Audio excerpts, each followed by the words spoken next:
Hi. Ano name mo? Amber to. Amber Torres. So, are you the youngest or di ba meron pa other 13 years old yata, di ba? Pero what age did you started racing talaga? 4 years old. Yun yung bakit. 4 years old. Anong bike? Bakit?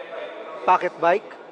And then, paano ang pinaka ano mo, transition mo? From pocket bike to what? Practice lang palagi. I mean, ano yung next bike mo after the pocket bike? Bakit ba And yun? what age? Scooter. Scooter na.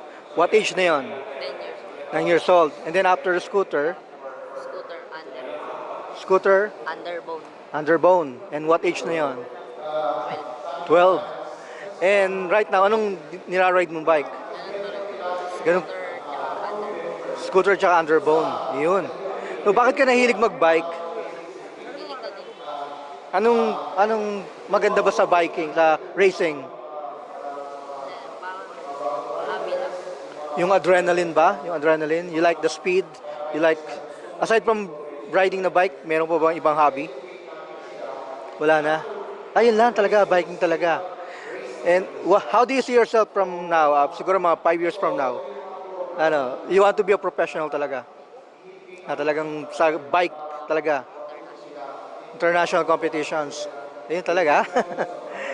So, meron ka bang influence? Parents? Paano ka naging mahilig sa bike? Daddy ko din po kasi bumarera. Daddy rin. Mechanic. Mechanic din siya. And then nag-racing din siya. Until now. Hindi na po. Hindi na po. Mechanic na. Mechanic na siya ngayon. Wow, so sa daddy ka nahilig. Parang siya yung nag-inspire sa'yo na to ride a bike.